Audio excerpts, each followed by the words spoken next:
자, 여러분 이어서 보도록 하겠습니다. 294페이지 3번에 보니까 양도로 보지 않는 경우가 나오죠. 먼저 여러분요, 양도로 보지 않는 경우에 일단 하나 더 추가하면 무상이전은 양도에 해당하지 않습니다, 여러분들. 그러니까 무상이전은 양도에 해당하지 않는다는 거 일단 하나 추가하시고 계속 이어서 보겠습니다. 양가로 1번에 환지처분 및 보류지의 충당 그랬는데, 자, 본문 그 밑줄입니다. 도시개발법이나 그 밖의 법률에 따른 환지 처분으로 지목 지번이 변경되거나 보류주로 충당되는 경우에 양도를 보지 않는다. 밑줄 짜겨. 자, 이게 어떤 거냐면 여러분요, 도시개발 사업 같은 것이 벌어져요. 그럴 때 갑이라는 사람이 A 토지 소유자예요. 그런데 사업이 시작되면 사업 시행자로 갔다가 사업이 종료하게 되면 사업주군의 다른 토지로 환지받아요. 그러면 환지받을 때 지목도 바뀌고 지번도 바뀌어 있겠죠. 예, 그 다음에 요때 요 사업 시행자에서 원토지 소유자로 소유권 이전할 때 요때 요 이전은 양도에 해당하지 않는다는 얘기고, 또 원토지 소유자들이 사업 시행자한테 토지 소유권을 이전했는데 요게 만약에 보류지에 충당되는 토지다. 보류지 그러면 공익적 목적에 쓰려고 보류해 놓는 공공용지, 또 채비지, 공사병에 대체하기 위한 채비지를 말하는데요. 어떻든 간에 요때 요 소유권 이전은 또 양도에 해당하지 않는다 이렇게 봅니다. 그러면 공짜로 이전하냐고요? 아니에요. 다 대가 받고 이전합니다. 그럼 대가 받고 이전하면 사실상 유상 이전이니까 양도에 해당해야 되는데 왜 양도로 보지 않냐면 정책적 목적으로 그래요. 도시개발 사업 등이 벌어지는 경우에 원토지 소유자와 사업 시행자의 내부적으로 왔다 갔다 하는 것에 대해서 세금을 부과하면 절차 늦어지고 사업비용이 증가하기 때문에 환지 처분으로 지목 지번 변경되거나 보류주로 충당되는 경우에 양도에 해당하지 않는다 이렇게 봅니다. 그래서 결론만 알아두시면 돼요. 환지 처분으로 지목 지번 변경되거나 보류주로 충당되는 경우에 양도에 해당하지 않는다 이렇게요. 물론 이제 환지받은 토지를 또 보류주로 충당된 토지를 대가를 받고 나중에 양도를 한다. 그러면 이제 그때는 이제 완전히 대가 받고 넘어가는 거니까 양도에 해당합니다. 환지받은 토지를 나중에 매각하거나 보류지를 공사명에 충당해서 매각할 때는 양도에 해당하지만 원칙적으로 환지 처분으로 지목 지번 변경되거나 보류지로 충당되는 경우 양도에 해당하지 않는다. 이렇게 알아두시고요. 그 다음에 295페이지입니다. 양가로 2번에 보니까 지적경계선 변경을 위한 토지 교환이요. 토지 경계를 변경하기 위해서 공간정보의 구축 및 관리에 관한 법률에 따른 토지 분할 등 법령이 정하는 방법과 절차로 하는 토지 교환의 경우는 양도에 해당하지 않습니다. 자, 그런데 그 개념 플러스에 보니까 어떤 요건을 갖춰야 되느냐? 1번에 체크하는데요. 토지 용상 불합리한 지상 경계를 바꾸기 위해서 법률에 따라서 토지를 분할하여 교환할 것 밑줄. 2번이요.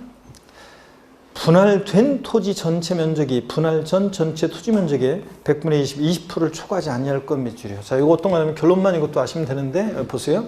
토지가 이렇게 있어요. 이 토지가 이렇게 있는데 토지 경계가 지금 이렇게 돼 있어요. 이쪽 토지 소유자는 갑이고 이쪽 토지 소유자가 을이에요. 토지 경계가 지금 삐뚤삐뚤하니까 지상 경계를 이렇게 합리적으로 정하기로 합니다. 그럴 때 이쪽 토지 부분과 이쪽 토지 부분에 서로 갑과 을 교환이 이루어지겠죠.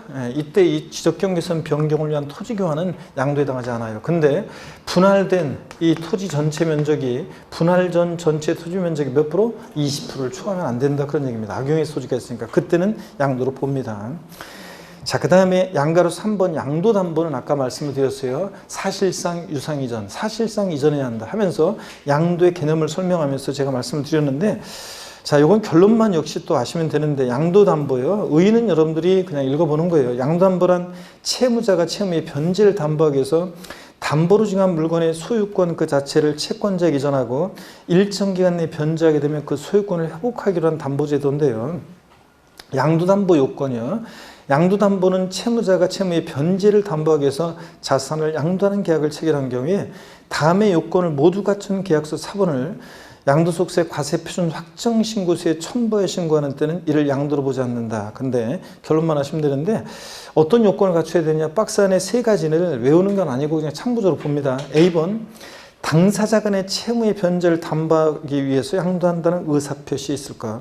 B번, 해당 자산을 채무자가 원래대로 사용 수익한다는 의사표시 있을까? 그러니까 사실상 이전이 아니잖아요. 여전히 채무자가 사용 수익하고. 그러니까 또 원금 유류 등에 대한 약정이 있을 것. 이런 요건을 갖춘 계약서 사본을 양도소득세 과세표준 확정신고서에 첨부해 신고하면 양도에 해당하지 않습니다.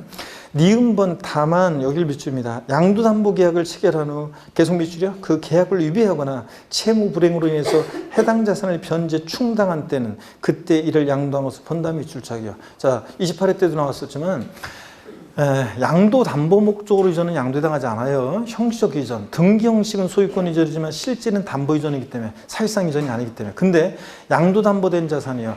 자, 채무자가 돈을 안 갚으니까 채무 불이행 등의 사유로 채권자가 이것을 제3자에게 매각할 때는 완전히 대가받고 넘어가는 거니까 양도해당한다고 그랬습니다. 그래서 여러분들, 그래서 시험에서 나왔던 것은 다음 중 소득세법상 양도로 보는 경우는 그래가지고 이게 정답이었어요. 하여튼 양도담보된 자산이 채무비행 등의 사유로 변제 충당한 때는 완전히 대가받고 넘어가는 거니까 양도해당한다는 거 이거 알아두시면 되고요. 넘어갑니다. 296페이지 보니까요. 배우자 직계존미속 간의 양도요. 자, 남편이 자다 말고 자기 부인 깨워가지고 여보 일어나봐. 광명인 아파트가 5억이었는데 이게 지금 10억이 됐으네. 당신과 특별히 5억 1,000만 원에 팔려고 하는데 살래? 고마워 여보. 그래서 둘이 매매계약서 쓰고 인감도장 찍고 그래봤자 겉모습은 양도지만 실질을 들여다보면 대가 인정할 수 없겠죠? 증여로 추정해서 증여세 부과합니다. 저희 친정아버지가 2억에 산 아파트인데 4억이 됐대요. 요거 지금 저한테 주시려고 하는데 그냥 주면 증여세 많이 나온다며요. 그러니까 요걸 저희 친정아버지가 2억에 사셨으니까 2억 100만 원에 저한테 파는 거로 매매계약서 쓰면 어떨까요? 이렇게 할 때 대가 인정할 수 없겠죠? 자, 봅니다. 배우자 직계존미속 간의 양도는 증여로 추정하는데 배우자 또는 직계존미속 간에 양도한 재산은 양도자가 그 재산을 양도한 때 그 재산의 가액을 배우자 등이 증여받은 것으로 추정합니다. 그래서 증여세 부과돼요. 다만 배우자 직계존미속 간에도 대가 있다는 것이 입증이 되면 양도로 보는 경우도 있습니다. 그래가지고 공매 경매를 통해서 이전한다거나 아버지 부동산이 공매 경매에 넘어가는데 아들이 눈물을 흘리면서 달려서 경락을 받으면 대가 입증이 되죠? 공개적장에서 그랬으니까. 그 다음에 또 등기 등록을 요하는 재산을 서로 부부간에 교환하는 그런 경우에 공시가 되니까 대가 입증이 돼서 양도로 보는 경우도 있습니다. 하여튼 여러분 결론만 아시면 돼요. 배우자 직계존미속 간의 양도는 무슨 한 입을 덮고 사는 사이에 부모 자식 간 양도냐. 증여로 추정해서 증여세 부과한다. 다만 대가 입증이 되면 양도로 보는 경우도 있다더라. 이렇게 마시고 가시면 되고요.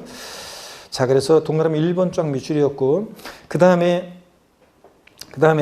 양가로 6번을 한번 보세요. 여러분들. 재산분할 청구권 행사에 의한 재산분할. 이혼을 한 당사자 일방이 다른 일방에 대해서 재산분할을 청구함에 따라 부동산의 이전 등 재산분할이 이루어진 경우에는 양도로 보지 않는다. 부부가 혼인 후에 형성한 재산, 내 목 내가 찾아간 거죠? 네? 주부상생 여러분들. 그러니까 양도에 당하지 않습니다. 그래서 아까 이혼의 위자료 지급에 가름한 이전은 양도에 당하는데, 그죠? 위자료 지급 채무일 만한 대가를 받고 이전하니까. 근데 단 재산분할로 인한 이전은 양도에 당하지 않는다 그랬습니다. 내 거 내가 찾아간 거니까. 이 정도 보시면 되고요. 그 다음에 양가로 7번 매매 원인 무효에 따른 소유권 환원 미줄이요. 동그라미 1번. 매매 원인 무효소에 의해서 그 매매 사실이 원인 무효로 판시돼서 환원될 경우 양도로 보지 않는다. 잘못 온 거 그냥 돌려준 거예요. 그러니까 소유권 환원 요거 양도에 당하지 않습니다. 동그라미 2번은 지금 보지 마세요. 양가로 8번이요. 신탁, 명의신탁 포함해서 신탁으로 인한 이전은 양도에 당하지 않습니다. 신탁은 믿고 맡기는 것 뿐이잖아요. 자, 신탁 해지로 인한 이전, 믿고 맡다가 돌려주는 거잖아요. 그러니까 신탁, 소유권, 환원 이런 것들은 양도에 당하지 않습니다. 직접적인 대가 받고 이전이 아니기 때문에 명의신탁은 불법이잖아요. 여러분들 계시는데 명의신탁도 포함해서 하여튼 신탁은 양도에 당하지 않습니다. 여러분들 신탁은. 명의신탁 포함해서. 그래서 명의신탁도 여러분 민법에 나중에 배워요. 부부 명의신탁이나 종중 명의신탁은 합법이거든요. 하여튼 신탁, 그 다음에 소유권 환원 양도에 당하지 않는다. 이렇게 알아두시면 됩니다. 그 다음에 거기 교재를 한번 보세요. 여러분들. 저 실력 체크 문제를 한번 보세요. 297페이지 실력 체크 문제를 보면 소득세법상 양도에 해당하는 것은 그랬습니다. 1번에 도시발법이나 그 밖의 법률에 따른 환지 처분으로 지목 지번이 변경되는 경우, 보류주로 충당되는 경우 양도에 당하지 않는다고 그랬습니다. 1번은 정책 종목적으로. 2번 부담보증여 시 그 증여가액 중 채무액 상당액 부분은 양도에 해당하는데 채무인수익 이외 재산이요.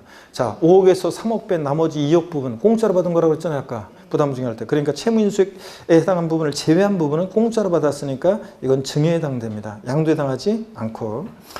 3번 소득세법 시행령 규정에 따른 양도담보계약을 체결한 후 채무 불이행으로 인해서 당해재산을 변제 충당했어요. 이거는 완전히 대가받고 넘어가는 거죠. 양도담보 목적으로 이전은 양도해당하지 않는데 단 양도담보된 재산이 채무 불이행 등의 사유로 변제 충당, 매각할 때는 양도해당한다고 그랬습니다. 이거는. 자, 그래서 양도에 해당하는 거라고 그랬으니까 3번이 정답입니다. 4번 매매 원인 무효수혜에서 매매 사실이 원인물에 파인트의 소유권 환원. 잘못 온 거 그냥 돌려주는 거예요. 직접적인 대가 받고 이전이 아니잖아요. 그러니까 사실상 유상 이전이 아니므로 양도에 해당하지 않습니다. 신탁 소유권 환원 양도에 해당하지 않고. 5번은 어떤 거냐면 본인 소유 재산을 경매로 인해서 본인이 재취득한 경우. 이건 어떤 거냐면 이런 거예요. 여러분 보세요. 채무자가 있는데요. 자 보세요. 채무자가 있는데 채무자 갑이요. 채무자 갑이 을 채권자로부터 있죠. 채권자로부터 자 돈을 빌렸어요. 어떤 부동산을 담보로요. 근데 이 부동산은 채무자 갑소유가 아니라 병이라는 사람 소유예요. 병 소유예요. 그러면 이때 병을 뭐라고 하냐면 민법에서 물상보증인 이렇게 얘기합니다. 물상보증인. 타인의 채무에 자신의 부동산을 담보로 제공하게 하고 사용대가를 받을 때 그럴 때 채무자가 변제액의 돈을 안 갚았어요. 그랬더니 채권자가 이 재산을 경매에 넘겼습니다. 그랬을 때 병이요. 물상보증인 병이 이게 무슨 날벼락이냐. 내 절대 남의 손에 못 넘어가게 한다. 그래서 물상보증인 병이 경매에 참여해서 재취득합니다. 이때는 재취득이에요. 이때는 양도에 해당하지 않는다고 봅니다. 왜냐하면 자 공매 경매된 자산을 본인이 자기가 재취득했을 때 이때 자기 본인은 누구냐면 물상보증인 본인 자기를 말합니다. 재취득했을 때는 이때는 양도에 해당하지 않는다고 합니다. 채무자는 경매에 참여할 수 없는데 판례에 보면 물상보증인은 경매에 참여할 수 있다고 되어 있거든요. 그래서 물상보증인 자기를 말합니다. 자 그래서 본인 소유 재산을 경매로 인해서 본인이 재취득. 여기서 본인은 자기는 물상보증인 자기 본인을 말합니다. 재취득했을 때는 양도에 해당하지 않습니다. 이거. 자 그런 얘기입니다. 이렇게 해서 정답은 3번이었습니다. 넘어갑니다. 양도 및 취득 시기요. 자 보유기간 판정 때문에 중요하다고 그랬습니다. 자 제2절 또 별표시 여러분들이 큼지막하게 두개 하시고요. 올해 나올 수도 있습니다. 이거 별표시 3개에도 무방한 내용이에요. 양도 및 취득 시기.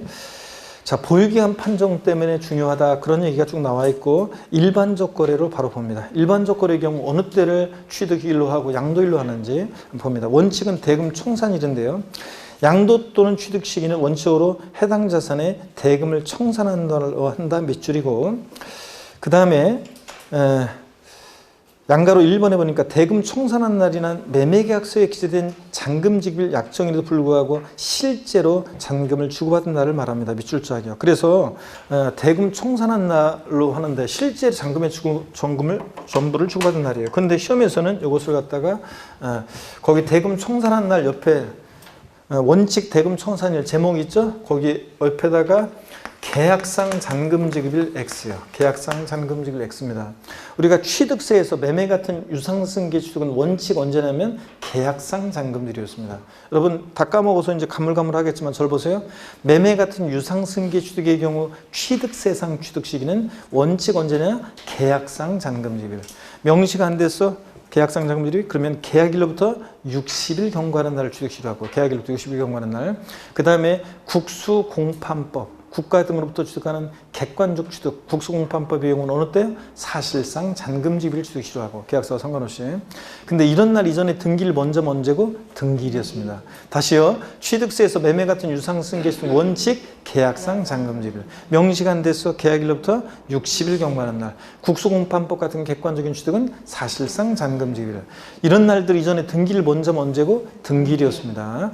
자 그러면 근데 양도세에서는 계약상 잔금지급이라고 그러면 틀려요. 실제로 잔금의 전부를 주고받은 날, 대금 청산한 날입니다. 양가로 2번은 지금 볼 필요 없고요.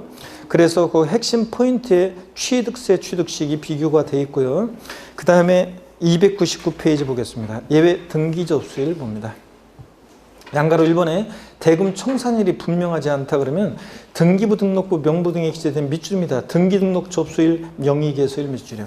주식은 주주 명부에 등재가 되고 명의개소일을 주식시로 하는데 우리 부동산 세법이니까 그냥 등기 접수일 기억합니다. 자, 그래서 대금 청산일이 불분명하다 그러면 언제요? 등기 접수일 이렇게 기억합니다.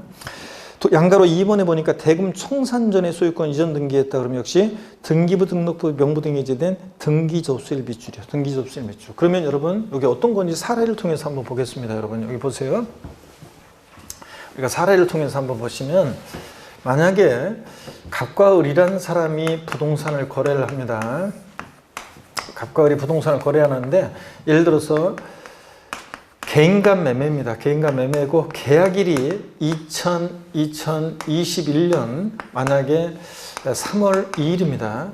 계약서상의 잔금 지급일이 2021년 4월 만약에 10일입니다. 실제로 대금이 청산한 날이 언제냐면 2021년 4월 20일입니다. 그 다음에 등기 접수일은 2021년 만약에 5월 만약에 28일입니다. 자, 이랬을 때요. 잘 보세요. 을 입장에서요. 양도소득세가 아니라 취득세상의 취득 시기는 언제겠습니까? 취득세에서 취득 시기는 요 사례에서 언제? 예? 그렇지. 자, 보세요. 지금 취득세는 원칙 매매 같은 유상 승계시도 원칙 언제라고 그랬어요? 계약상 잔금지일. 그래서 계약상 잔금지일인 4월 10일입니다.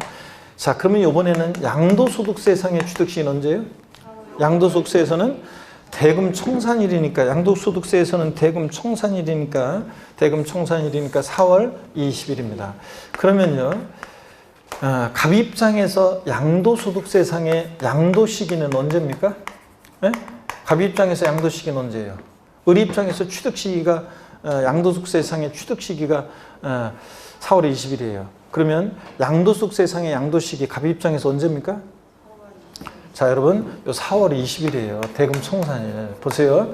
제목이 양도시기 및 취득시기잖아요. 양도 또는 취득시기죠. 자, 매매 경우에는 이 4월 20일 날 대금 청산일 날 갑과 을이 만난 거예요. 자, 갑 입장에서는 이 대금 청산일이 양도한 날이고 을 입장에서는 이 날이 뭐 하는 날이에요? 취득한 날이고요. 그래서 양도시기, 취득시기예요. 제목이. 그래서 하여튼 매매 경우는 대금 청산일이 양도시기도 되고 취득시기도 됩니다. 자, 같은 날이고요. 그럼 이번엔 이렇게 하겠습니다.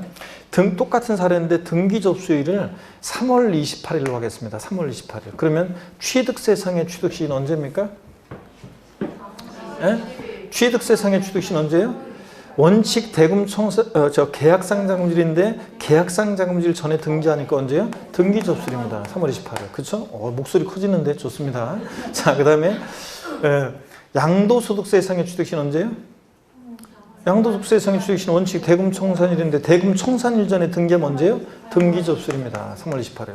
양도시기도 똑같이 대금 청산일 전에 등기했으니까 등기 접수일입니다. 여러분들 3월 28일 요거예요. 자, 그럼 똑같은 사례에서 이번 이렇게 하겠습니다. 등기 접수일은 5월 28일로 다시 똑같이 하고 5월 28일로 하고 이번에는 계약상 잔금지율이 명시가 안 됐습니다. 자, 불분명해요. 계약상 잔금지율이 명시가 안 돼서 불분명하고 대금 청산일도 불분명합니다. 취득세상의 취득시기는 언제입니까? 자, 취득세상의 취득시기는 보세요. 취득세는 원칙 계약상 잔금일인데 명시 안 됐다, 불분명하다. 그러면 계약일로부터 60일 경과하는 날. 계약일로부터 60일 경과하는 날이니까 대충 한 5월 1일 정도 되겠죠? 5월 1일인지 5월 2일인지는 고민 안 하셔도 돼요. 시험에서 뭐 이런 경우에 1번지면 5월 1일, 2번지면 5월 2일 이렇게는 안 나올 거다. 안 나올 거다. 그렇게 생각하시면 됩니다. 근데 그렇게까지는 안 나와요. 근데 그 일일이 따져야 되니까 그렇게는 안 나오는데 제가 이렇게 강의를 했더니 어떤 곳에서 있죠? 어떤 분이 바로 전국 모의고사에서 바로 그냥 그 다음 모의고사에서 1번지면 5월 1일, 2번지면 5월 2일 이런 식으로 냈더라고요. 나 엿먹으라 그런 얘기를 해. 진짜 너무하게 말이야. 그렇게 안 나옵니다. 실전에서는 그렇게까지는 안 나오니까 대충 계약일로 며칠? 60일 대충 따져서 이렇게 생각하시면 돼요. 5월 1일 정도. 제가 지금 따져보지는 않았지만 양도소득세상의 취득시는 언제입니까? 대금 청산일인데 불분명하면 언제라고 그랬어요? 등기 접수일이에요. 등기 접수일. 자, 양도소득세랑 양도시익이 똑같아요. 대금 청산이 있는데 불분명하면 등기접수일이에요. 요겁니다, 여러분. 이해되십니까, 여러분? 이렇게 해서 양도세하고 취득세하고 취득시익이 일반적 거래를 살펴봤습니다. 나머지도 몇 가지 좀 보면 좋은데 오늘 시간 관계상 나머지 취득시기는 다음에 제가 심화할 때 쫙 다 설명을 드리겠습니다. 가장 일반적인 일반적 거래의 경우만 일단 살펴봤고요. 300페이지로 넘어갑니다. 300페이지에서 6번 봅니다. 300페이지 6번 상속에 의해서 취득한 자산. 상속받은 자산을 갖고 있다가 팔 때는 어느 때를 취득이 실효하냐 그러면 상속에 의해서 취득한 자산에 대해서는 밑줄입니다. 그 상속이 개시된 날 밑줄이요. 피상속인 돌아가시면서 상속은 역사가 시작돼요. 상속 개시한 날. 취득세도 그렇고 양도소득세도 상속을 취득한 자산은 상속 개시된 날입니다. 밑줄. 7번 증여에서 취득한 자산. 증여받은 자산을 갖고 있다 팔 때 어느 때를 취득이 실효할 것이냐. 증여에서 취득한 자산은 그 증여받은 날입니다. 밑줄이요. 증여받은 날. 여기서 증여받은 날이라는 것은 부동산 같으면 그 등기를 말합니다. 그래서 증여 등기 접수일, 등기를 말하고요. 동산은 인도일, 부동산은 등기를 말하는데 뭐 이렇게까지 물어보지는 않습니다. 그냥 증여받은 자산은 증여받은 날을 취득 실효한다. 근데 그 옆에다가 보조단에다가 옆에다가요. 취득세에서는 증여로 취득한 자산 어느 때를 취득이 실효하느냐? 증여계약일이에요. 증여계약입니다. 증여는 낙성불식 계약이니까 증여는 계약이라고 그랬습니다. 제가 야, 넌 맨날 하는 일이 그 모양이냐 하면서 막 얘기도 해드렸는데 증여는 증여계약일을 취득이 실효해요. 취득세에서는. 근데 양도세에서 언제라고요? 증여받은 날이에요. 그래서 이걸 뒤바꿔요, 서로. 그래서 취득세에서는 증여로 취득한 자산은 증여계약일, 양도세에서는 증여받은 날. 이렇게 알아두시면 됩니다. 나머지 내용들은 우리 다음 순환에 쭉 공부하기로 하고요. 넘어갑니다. 어디로 가시냐면 여러분 양도소득세 계산 구조로 갑니다. 그래서 쭉 넘어가서 303페이지 제3절 양도세 계산 구조 있죠? 별표 3개 합니다. 별표 3개 하시고 양도세 계산은 어떻게 할 것이냐 303페이지 자 그래서 한 장 넘기시니까 별표 3개만 해놓고 넘어가면 304페이지 양도세 계산 식이 나오고 있습니다. 그러면 요거를 이제 쭉 한번 제가 소개해 드리겠습니다. 여러분 여기 보세요. 예. 자 보시면 양도소득세 계산은 어떻게 할 것이냐 자 이렇게 합니다 여러분. 자 먼저요 양도소득세 계산은 양도가액이요. 이번에 파는 가액에서 양도가액 이번에 파는 가격에서 필요경비라는 것을 빼요. 필요경비. 그래서 필요경비라는 것을 빼서 뭘 구하냐면 양도차익을 구합니다. 양도차익을. 오늘 뭐 처음 오신 분들은 뭐 3월 첫 주인데 처음 왔는데 양도소득세 제일 어려운 내용들을 하고 있어가지고 정신 혼미할 수도 있는데 그냥 한번 편하게 한번 뭐 그냥 이렇게 하는구나 이런 말들 그냥 편하게 한번 양도세에 관해서 한번 보시면 되겠습니다. 자, 그 다음에 또 나는 양도세 대상은 부동산만 있는 줄 알았더니 아까 쭉 배웠었죠? 그런 것들도 양도세상이 되는구나 하면서 그냥 하나하나 알아가는 재미로 한번 이렇게 편한 마음으로 보시고요.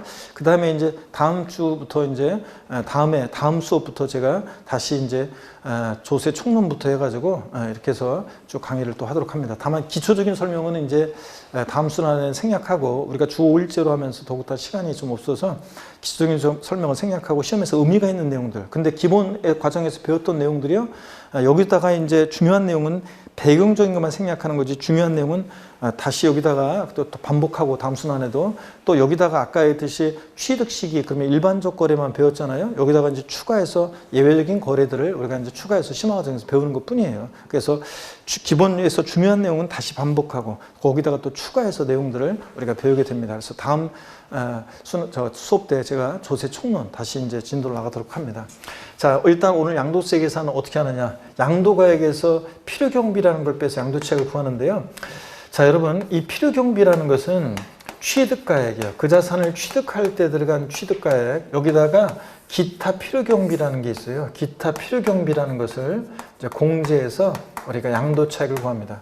여러분, 양도소득세는 양도소득에 부과하는 세금인데 정확히 얘기하면 양도차익에 부과하는 세금입니다. 1억 원에 샀는데 1억 원에 팔았다. 양도차익 빵이잖아요. 양도소득이 없으니까 양도세 부과되지 않겠죠. 1억에 샀는데 마이너스 7천에 팔았어. 마이너스 3천. 이럴 때 양도세 부과되지 않겠죠. 그래서 양도세는 양도소득에 부과하는 세금인데 정확히 얘기하면 양도차익에 부과하는 세금이에요. 여기서 양도차익 구한 다음에 장기 보유 특별 공제이라는 것을 공제해요. 장기 보유 특별 공제액. 자, 장기 보유 특별 공제액을 공제하는데 그래서 우리가 양도 소득 금액이라는 걸 구합니다. 양도 소득 금액을. 그러면 여러분요, 제가 지난 기초 입문 과정에서 물어봤었는데 사람들 개인 입장에서 한번 생각하지 말고요, 국가적 입장에서 한번 생각해 보세요. 국가적 입장에서 봤을 때 사람들이 부동산을 장기 보유, 그러니까 3년 이상을 대개 얘기하는데, 양도세에서는 3년 이상 대개 장기 보유하다가 부동산을 팔고 하는 게 좋겠어요? 아니면 단기, 대개 1년 이내를 얘기하는데 단기 보유하다가 부동산을 팔고 그렇게 하는 게 좋겠습니까? 사람들이 국가적 입장에 봤을 때는 사람들이 장기 보유하다가 파는 게 좋겠어요? 단기 보유하다가 파는 게 좋겠어요?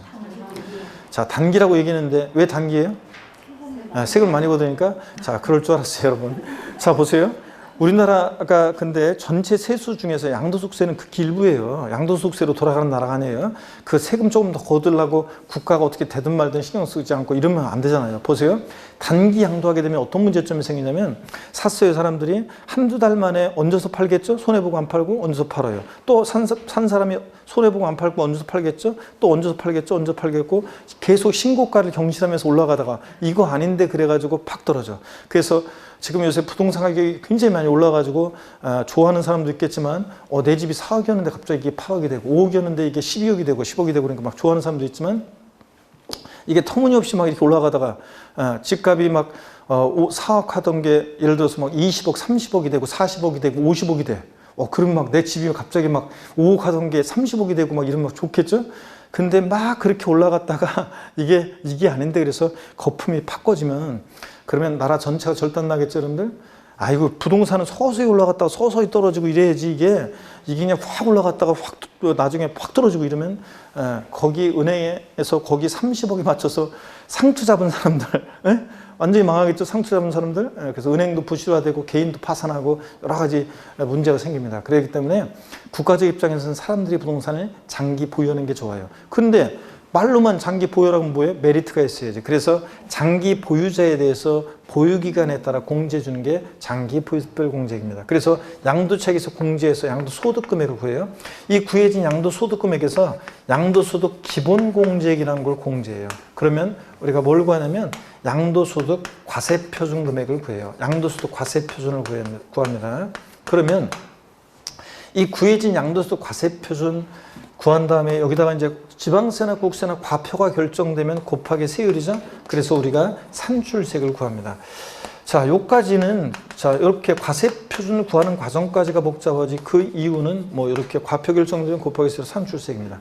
요 이하 과정은, 산출세액 이하 과정은, 나머지 과정은 잘 모르셔도 됩니다. 일단은 특히 과세표준 구하는 과정이 양도세는 복잡하잖아요. 그래서 그 과정을 머리끝 글자를 따서 처음에 무조건 외워두셔야 돼요. 그래야지 이 계산 과정을 외워져 있어야지 배우는 내용들이 체계적으로 이게 어디에 위치했는지 정리를 할 수 있고, 또 이게 외워져 있어야지 여러분들이 계산 문제 풀 수도 있고 응용 문제 풀 수도 있고. 자, 그렇습니다. 그래서 계산 과정을, 예전에는 계산 과정을 직접적으로 묻는 문제도 출제가 됐었는데 지금은 서술형으로 이렇게 이제 지문에 한 줄씩 또 물어보기도 합니다. 그래서 여기 한번 보면서 한번 대답해 보세요, 여러분들. 양도소득세 계산 과정에서 양도소득 금액을 구하는 경우에 맨 마지막으로 공제되는 것은 양도소득 기본공제액이다. OX요.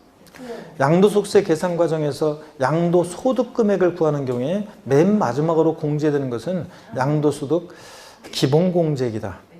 X입니다. 양도소득세 계산 과정에서 양도소득 금액을 구할 때 맨 마지막으로 공제되는 건 뭐예요? 장기 보유 특별 공제입니다. 자, 과세표준 구할 때 맨 마지막으로 공제되는 게 기본공제고요. 자, 이렇게 해서 등등. 그리고 양도소득세 산출세액은 양도 차익에서 장기 보유 특별 공제와 양도소득 기본 공제액을 공제한 금액에 해당 세율을 적용한다. 맞잖아요. 양도소득세 산출세액은 양도 차익에서 장기 보유 공제와 기본 공제액을 공제한 금액에 해당 세율을 적용한다. 맞잖아요. 이렇게. 그래서 계산 과정을 알고 있어야 되는데 머리 글자를 따서 외웁니다.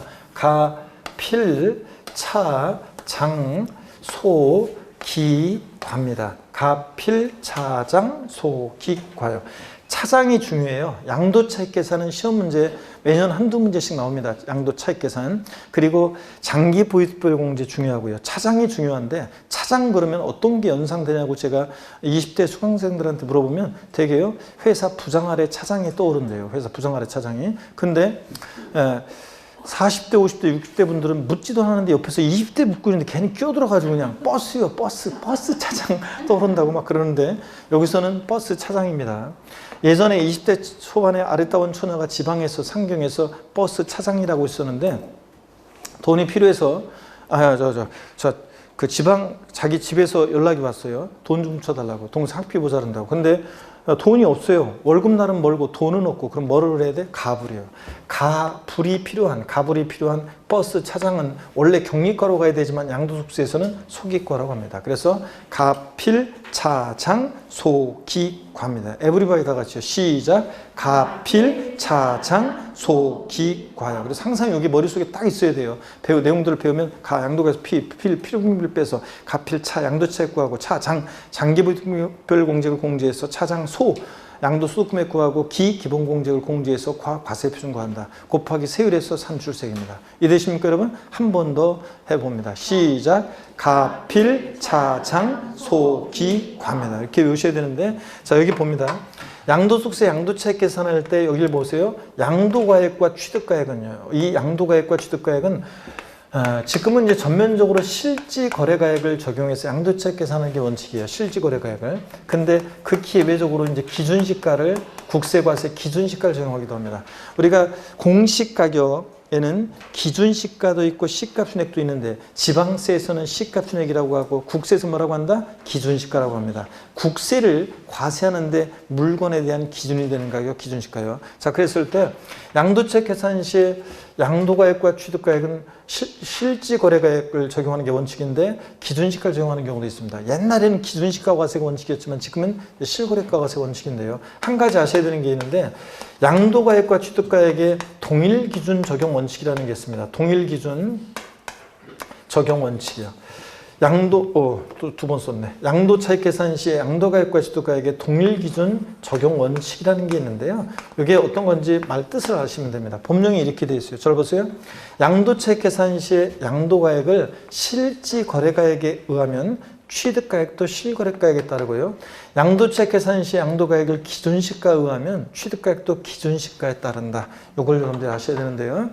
그래서 양도차익 계산 시에 양도가액은 기준시가를 적용하고 취득가액은 실거래가를 적용하고 그렇게 적용해서 계산할 수는 없다 그런 얘기입니다. 양도가액 실거래가 적용해서 취득가액도 실거래가, 양도가액을 기준시가를 적용해서 취득가액도 기준시가에 따르는 것이 원칙입니다. 양도가액과 취득가액 동일기준 적용 원칙이고요. 그 다음에 계속 봅니다. 양도차익 계산은 어떻게 하냐고요? 양도차익 계산은 원칙적으로 실지거래가액을 적용합니다. 원칙. 양도자와 양수자 간의 실지거래한 가액을 적용해서 양도차익 계산하는 것이 원칙입니다. 실지거래가액을 적용해서. 근데 예외적으로 이 실지거래가액이 불분명한 경우가 있습니다. 실지거래가액이 불분명한 경우요. 자, 실거래가액이 불분명하다는 것은 과세권자 입장에서는 실거래가액을 인정할 수 없거나 확인이 되지 않는 경우를 말합니다. 자, 이랬을 때 어떻게 할 것이냐 그런 얘기입니다. 예를 들어서 어떤 지역에 나란히 아파트가 101동, 101호, 102호, 103호가 있습니다. 같은 지역 나란히 아파트인데 101호가 거래 신고해오기를 1억에 거래했다고 신고해오고 그 다음에 102호는 1억 200만 원에 거래했다고 신고해오고 103호는 5천만 원에 거래했다고 신고해옵니다. 그러면 인정할 수 없겠죠? 과세당국에서 이 동네 시세가 있는데 계약서 갖고 와봐라. 진짜 네가 반값으로 나면 좋은 일 시켰는지. 땀만 뻘뻘 흘리면서 오다가 계약서 잃어버린 것 같다는 등 확인이 안 됩니다. 자, 이럴 때 어떻게 할 것이냐. 5천으로 양도세 계산할 수 없잖아요. 그럴 때는 실지거래가액이 인정되지 않거나 계약서나 증빙서류에 의해서 실지 양도가액과 취득가액이 확인되지 않으면 추계 방법으로 양도가액과 취득가액을 정합니다. 요거 알고 있는지를 시험에서 계속 물어봤습니다, 여러분. 자, 어떻게 양도가액과 취득가액을 추계해서 정하느냐? 그러면요, 먼저 봅니다. 매매 사례가액이라는 걸 적용해요. 매매 사례가액. 자, 어떤 건지 교재 나와 있으니까 듣기만 하셔도 됩니다. 매매 사례가액이라는 것은 이 자산의 양도일 또는 취득일 전후로 해서 양도일 또는 취득일 전후로 해서 3개월 내에 2개 이상의 죄송합니다. 이 자산 양도일 또는 취득일 전후로 해서 3개월 내에 이 자산의 양도와 동일성, 유사성 있는 자산의 매매 사례가액을 참작합니다. 103호 이 자산 양도일 전후 3개월 내 101호 1억, 102호 1억 200에 거래해서 너도 적어도 1억에 거래했을 것이다. 이렇게 매매 사례가액을 적용합니다. 이걸 적용할 수 없으면 감정가액의 평균액을 적용하는데 이것도 이런 거예요. 들어보시면 이 자산 양도일 전후로 해서 2개 이상의 공신력 있는 감정평가업자의 감정가액의 평균액이 있다 그러면 그 받은 감정가액의 평균액을 적용합니다. 근데 이걸 적용할 수 없다 그러면 환산 취득가액이라는 게 있어요. 환산 취득가액이라는 것을 적용하는데 이 환산 취득가액이라는 것은 매매 사례가액이나 감정가액이 없을 때만 적용할 수 있습니다. 자, 그럴 때 환산 취득가액은 어떤 때 적용하는 거냐면요. 이것은 이 환산 취득가액은 예전에 취득 당시에 실지 거래가액 등이 불분명할 때 합니다. 지금은 여러분들이 다 실거래가 신고하게 돼 있고 실거래가 신고하지 않으면 과태료 제재를 받고요. 또 그 다음에 실거래가 신고하게 돼 있고 실거래가 신고하면 이게 등기부에 등재도 되고 국토교통부에 실거래가 입력되고 국세청에 통보돼서 전산 입력됩니다. 실거래가. 그런데 실거래가 전산 입력되는데 그래서 지금은 나 2년 전에 계약서 잃어버려 가지고 내 실지 취득한 가격이 얼마인지 확인이 안 되는데요. 이렇게 할 수가 없는데 예전에 1990년대 전산화되기 전에 실거래가 과세 도입되기 전에 90년대 말에 제가 부동산을 샀어요. 저한테 판 사람은 그 당시에 기준시가로 양도세 신고하는 게 원칙이어서 그 사람은 기준시가로 양도세 신고했고요. 저는 그 당시에 취득세를 시가표준액으로 신고하는 게 관행이어서 취득세를 시가표준으로 신고했어요. 그러니까 지금 계약서 잃어버렸어요. 그러면 확인이 안 되잖아요. 실거래가액. 이럴 때는 어떻게 할 것이냐. 그때는 취득가액을 환산한 가격으로 구하게 되는데 여기 보세요. 환산 취득가격은 어떻게 구하냐면 환산 취득가격은 이번에 파는 양도 당시의 실지 거래가액이요. 없으면 매매 사례가액 감정가액을 적용합니다. 여기다가 양도 당시 기준시가분의 취득 당시 기준시가를 곱해서 구해요. 요거 환산가액 구하는 식은 좀 외워두셔야 되는데 어떤 얘기냐. 이번에 파는 양도 당시 실거래가액이 3억 원이라고 쳐요. 양도 당시 기준시가는 2억이에요. 취득 당시 기준시가 1억이에요. 그럼 3억의 2분의 1이니까 환산 취득가격은 얼마가 되는 거예요? 1억 5천만 원. 이래서 취득가격을 환산한 가격 1억 5천만 원으로 해서 양도소득세를 계산합니다. 취득가격을. 자, 이런 얘기입니다. 이거 환산 취득가격은. 그 다음에 또는 극히 외적으로 자, 일반적으로는 우리 같은 납세무자가 신고할 때는 매매 사례가액, 감정가액, 환산 취득가액 머리 글자를 따서 매, 감, 환을 적용하는데 그 기회적으로 또는 이제 기준시가가 적용될 수도 있습니다. 그래서 매, 감, 환 또는 기준시가인데요. 요 순서, 축에 적용하는 순서는 납세의무자가 임의로 정할 수 없어요. 우리가 이건 법에 딱 정해져 있습니다. 매매 사례가 감정가액, 환산 취득가액 요 순서만 적용할 수 있어요. 자, 그러면 구체적인 여기 봅니다. 구체적인 구체적으로 축의 결정 경정의 적용 순서를 한번 보겠습니다. 시험에서 콕 집어서요. 양도가액이 불분명할 때 콕 집어서 시험에서 양도가액은 어떻게 축의 결정 경정하냐고 물어보면 매, 감, 기 순서로 축의 결정 경정합니다. 매매 사례가액, 감정가액, 기준시가를 순차로 적용해요. 순서 바뀌면 틀려요. 근데 콕 집어서 시험에서 이거는 양도 또는 취득 당시 실거래가액 확인되지 않을 때 매감한 또는 기준시가고 이거는 콕 집어서 취득가액이 만약에 불분명할 때 취득가액은 어떻게 축결정 경정하냐고 물어보면 매, 감, 환 또는 기준시가 매감한기 순서로 축결정 경정합니다. 이거 알고 있는지 시험에서 여러 번 물어봤습니다. 자, 여러분 보세요. 시험에서 최근에 나왔던 것이 여기를 봅니다. 취득 당시 실지 거래가액이 취득 당시 실거래가액이 확인되지 않는 경우에 매매 사례가액, 감정가액, 기준시가를 순차로 적용한다. 취득 당시 실거래가액이 확인되지 않는 경우에 취득가액은 매매 사례가액, 감정가액, 기준시가를 순차로 적용하여 축에 결정한다. O, X야. X입니다. 제가 뭐라고 했냐면 취득 당시 실거래가가 확인되지 않는데 매매사례가의 감정가의 기준시가, 매감기 아닙니다. 뭐가 빠져서 틀렸어요? 환산 취득가액 빠져서 틀렸습니다.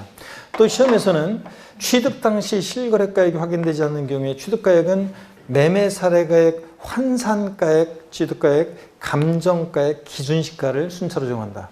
매환감기 아닙니다. 매감환기지. 이 순서 바뀌면 또 틀리고. 자, 그 다음에 또 봅니다, 여러분. 환산 취득가액은, 시험에 나왔던 것이 환산 취득가액은 양도가액을 추계할 때 적용하는 것이지 취득가액을 추계할 때 적용하는 것이 아니다. O, X요. X입니다.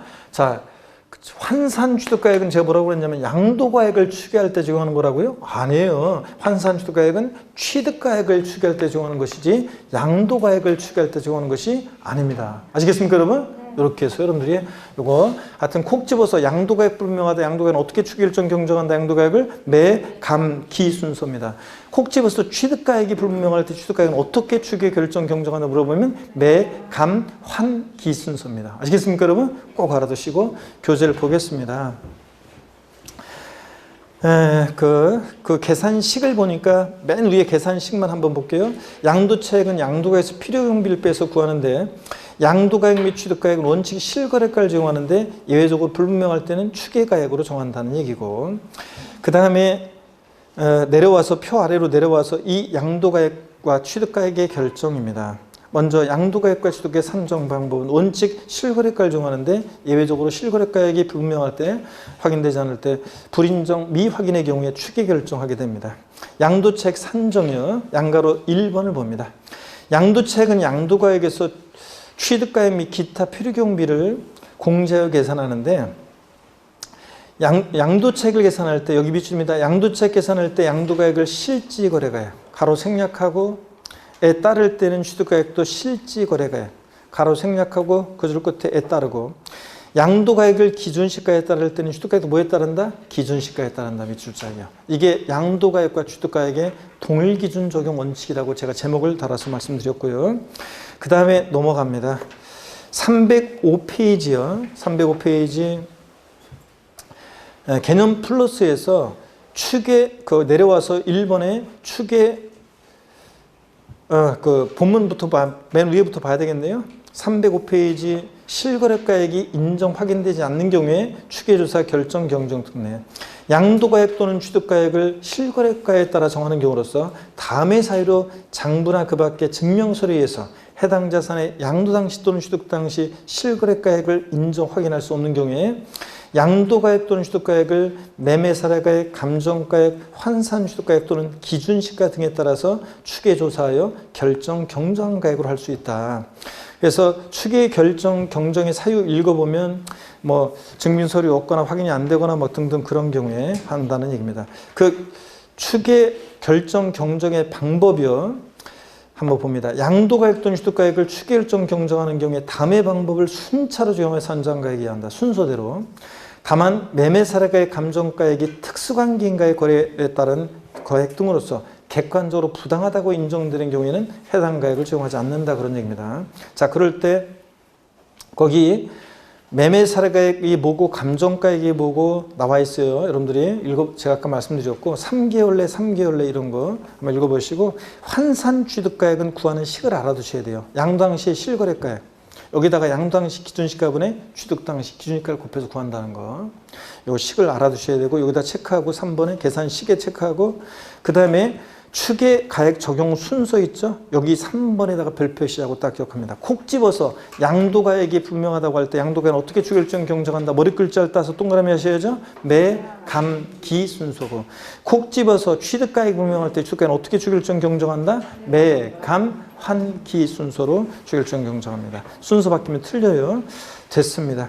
그 다음에 306페이지 특수한 경우에는 나중에 보고요. 307페이지 실지 거래가에 따른 양도차익 계산. 이제 실거래가를 중에서 양도차익 계산하면 양도가액은 이제 실지 양도한 가액을 적용해요. 그래서 실거래가를 중에서 양도차익 계산하는데 자 보세요, 여러분들. 실거래가 중에서 계산하는 게 원칙이잖아요. 그러면 실지 양도가액을 적용해요. 양도가액은 취득가액은 실지 취득한 가액을 적용해요. 실지 취득한 가액을 적용하고요. 취득가액을 실지 취득한 가액을 정하잖아요. 그러면 이 기타 필요경비는요. 기타 필요경비는 자본적 지출액이라는 것과 양도 직접 비용 합계액을 우리가 기타 필요경비로 합니다. 그래서 이제 시험에서는 이거예요. 실거래가를 정해서 양도차 계산할 때 이 필요경비 항목에 어떤 게 포함되느냐 안 하느냐 이게 2, 3년에 한 번씩 또 시험에 나와요. 그래서 어떤 게 취득가액이고 뭐 말로 일단 말씀드리면 절 보세요. 어떤 게 실지 취득한 가액이냐? 그래서 매입한 가격, 내가 옛날에 그 자산을 산 가격, 5억에 샀다? 산 가격 5억 원. 거기다가 취득하면서 납부한 조세, 취득세나 등록료세 같은 세금이요. 재산세나 종부세 같은 보유세는 포함하지 않고 취득하면서 납부한 조세나 공과금, 또 부대비용. 그래서 뭐 예를 들어서 취득하면서 중개사를 통해서 취득했어요. 소개비 이런 것들. 또 법무사 비용이 들었어요. 등기하고 그러면 이런 것들. 이게 취득하면서 매입한 가격에다가 취득하면서 납부한 조세나 공과금 이런 것들 부대비용이 취득가액입니다. 자본적 지출액이라는 것은 이 자산을 취득해서 양도하기까지 보유하면서 내 자산의 가치가 좋아지고 나아지고 이용의 편의가 되어지면서 들어가는 계량비용, 수선비용, 이용의 편의에 소요된 비용 이런 겁니다. 그래서 실생활 관련해서 말씀드리면 발코니 확장 비용, 샤시 설치 비용 뭐 이런 것들. 자, 그래서 뭐 대대적으로 집을 수리했다거나 이런 비용을 말합니다. 상대되는 개념으로 수익적 지출액이라는 게 있어요. 자본적 지출액과 상대되는 개념으로 수익적 지출액이라는 게 있는데 이것은 자 어떤 거냐면 수익적 지출액은 이 자산의 현상과 능률을 있는 그대로 유지하는 데 들어간 비용이에요. 있는 그대로 유지하는 데 들어간 비용인데 결론부터 말씀드리면 자 요거 도장비용 같은 도장비용, 페인트 칠하면서 들어가는 도장비용, 방수비용, 도배장 비용 같은 건데 이런 것들은 필요경비에 포함되지 않습니다. 여러분. 결론 수익적 출액은. 어떤 수강생은 보세요. 도장비용, 페인트 칠하는 비용이요. 아니 페인트를요. 건물이 이제 오래돼서 페인트가 좀 얼룩지고 그래가지고 건물이 우중충했었는데 페인트를 싹 칠하면요 건물이 산뜻하게 보이니까 가격 팔 때 가격을 좀 좋게 받아가지고 새 건물처럼 보니까 가격을 좋게 받아서 받을 수 있으니까 자산가치 증가 비용 아닌가요? 자, 자본적 지출액이라는 것은 내 자산의 가치가 좋아지고 나아지면서 들어가는 계량 비용, 자산가치 증가 비용 이런 걸 얘기하는데 증가 비용 아닌가요? 아니에요, 여러분. 처음에 페인트 건물 지었을 때 깨끗했어요, 지저분했어요? 깨끗했어요. 시간 지나면서 지저분해지니까 다시 칠하는 비용은 유지 비용이지 계량 비용이 아닙니다. 처음에 여러분 아파트나 상가를 분양받았어요. 자, 문을 딱 열었더니 천정이나 벽에서 물이 줄줄 새고 있었어요? 안 샜어요? 안 샜지. 샜으면 아니지. 자, 그런데 시간이 흘러서 배관이 노후화돼서 누수가 생깁니다. 그래서 그럴 때 방수 비용 같은 것은 유지 비용이지 계량 비용이 아닙니다. 도배장판 비용 이런 것들 전구요 교체 비용. 여러분들이 처음에 그 아파트 상가 분양받고서 문을 딱 열었더니 스위치를 딱 올렸더니 전등이 쫙 들어왔어요? 아니면 깜빡깜빡했어요? 촥 들어왔잖아요. 근데 나중에 깜빡깜빡해지니까 전구 교체하고 이런 것들은 다 뭐다? 유지비용입니다. 그래서 이런 것들 필요경비에 포함되지 않습니다. 도장비용 같은 이런 것들. 또 양도 직접 비용이요. 이번에 이 자산을 직접 양도하면서 들어간 비용인데 계약서 작성 비용, 공증 비용, 인지대, 중개사를 통해서 팔았다 소개비, 또 세무사를 통해서 양도세를 신고해서 양도소득세 신고서 작성 비용 같은 이런 것들 다 양도비용으로서 필요경비에 포함합니다. 그래서 보세요. 실거래가를 중에서 양도차 계산할 때 실지 양도한 가액에서 실지 취득하면서 들어간 비용, 보유하면서 들어간 자본적 지출액, 양도비용을 필요경비로 해서 공제하는데 어떤 게 필요경비 항목에 포함되느냐 안 하느냐를 시험에서 2, 3년에 한 번씩 물어봐요. 그래서 제가 이것도 이제 심화 과정에서 자세히 좀 설명을 드릴게요. 오늘은 여러분들이요.